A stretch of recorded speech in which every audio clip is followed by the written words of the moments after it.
आदाब, नमस्कार, सत श्री अकाल सारे दोस्तों जी। मैं आपका अपना अमन ऑस्ट्रेलिया से हाजिर हूँ एक नई वीडियो के साथ। इस वीडियो में हम बात करेंगे कि शिव कौन है, शिव और शंकर में क्या फ़र्क है। दोस्तों, हम शिव और शंकर को एक ही समझते हैं, परंतु ऐसा नहीं है। शिव और शंकर अलग अलग हैं। दोस्तों, शंकर, महादेव, रुद्र, यह सब देवता हैं। यह इसी धरती पर रहे और देवता के पद तक पहुँचे, परंतु शिव निराकार हैं। वह देवता नहीं है, बल्कि सभी देवताओं की उत्पत्ति का कारण है।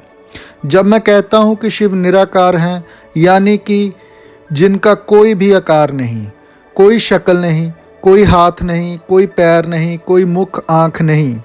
हमारे पुरातन ऋषियों ने इस बात को समझाने के लिए संकेतों का प्रयोग किया, जिसको हम शिवलिंग के नाम से जानते हैं। आप देखिए कि शिवलिंग का ना तो कोई मुख है, ना ही कोई आँख, कान या नाक, यानी कि शिव जो शरीर नहीं है।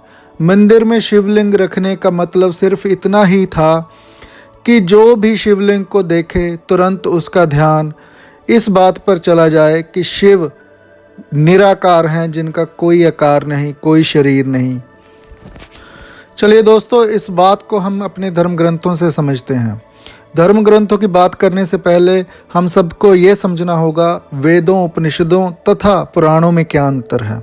वेदों तथा उपनिषदों में जो निराकार ब्रह्म की बात कही गई है वो सीधे सीधे तौर पे कही गई है, जैसे कि एक थ्योरी की तरह। लेकिन बात को समझाने के लिए हमें कई दफ़ा बच्चों को एग्जाम्पल देनी पड़ती है। इसी प्रकार पुराणों में कथाओं के ज़रिए एग्जाम्पल दे के बात को समझाया गया है। और जब कोई कथा होती है या कोई कहानी को बयान किया जाता है तो उस कहानी में कुछ ना कुछ करैक्टर्स होते हैं, लेकिन हम कहानी से ना जुड़कर, करैक्टर से ना जुड़कर उस कहानी के क्रक्स यानी कि उस कहानी के अर्थ की तरफ जाते हैं कि इसका मतलब क्या है। लेकिन अनफॉर्चुनेटली हम कहानी के करैक्टर से ही जुड़ जाते हैं, जिस वजह से हमें कन्फ्यूज़न होता है। चलिए दोस्तों, अब बात करते हैं। शिव महापुराण में एक कथा आती है।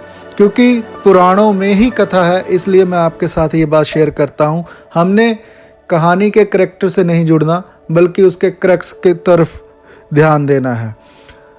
दोस्तों, शिव महापुराण की यह कथा है कि सृष्टि के सृजन के वक्त विष्णु प्रकट हुए और उनकी नाभि से ब्रह्मा। फिर इन दोनों में विवाद हो गया कि इन दोनों में से बड़ा कौन है।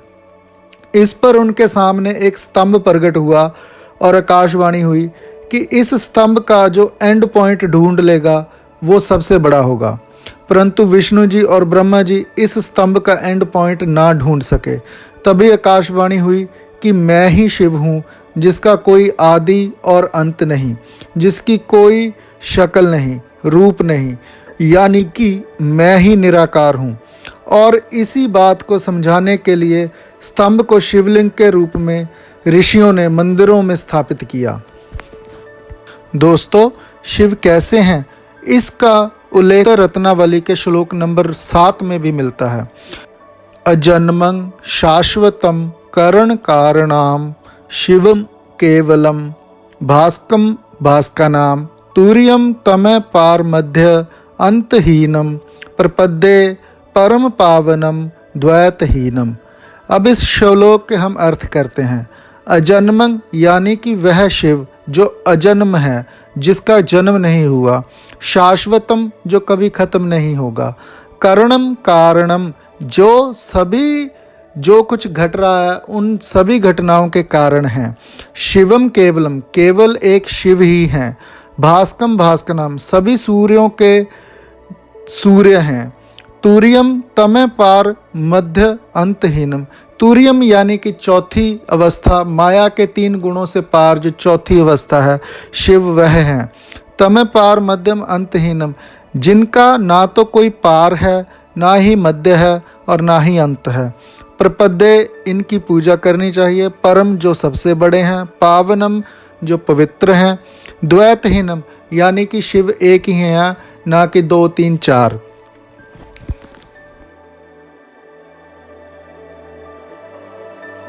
दोस्तों, हमारे मांडुक्य उपनिषद के ऋषि मांडुक्य भी हमें शिव के बारे में समझाते हैं कि शिव कैसे हैं।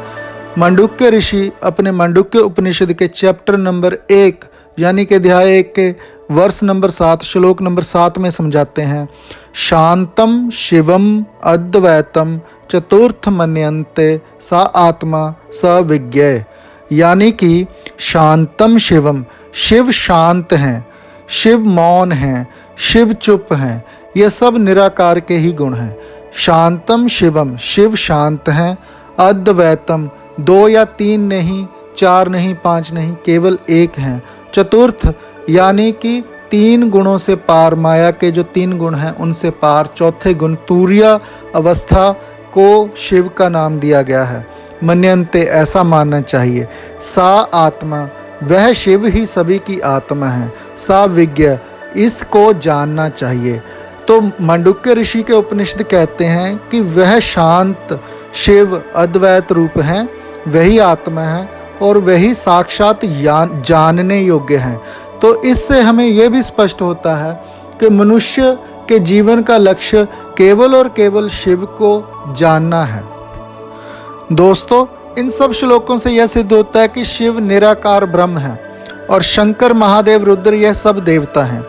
हम सब जानते हैं कि शंकर जी का विवाह पार्वती जी से हुआ और उनके कार्तिकेय नामक पुत्र भी हुआ।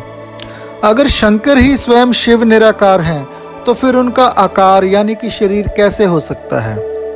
मंदिर में शंकर जी की मूर्ति केवल और केवल शरीर को ही प्रभाषित करती है, परंतु शिवलिंग स्वयं शिव यानी निराकार की तरफ संकेत करता है। दोस्तों, आप अगर ये जानना चाहते हैं कि शिव जी के बारे में साहिब श्री गुरु नानक देव जी महाराज क्या कहते हैं तो मुझे प्लीज़ कमेंट बॉक्स में लिखिए। आज के लिए इतना ही। आदाब, नमस्कार, सत श्री अकाल सारे जी। खुश रहो, बसते रहो।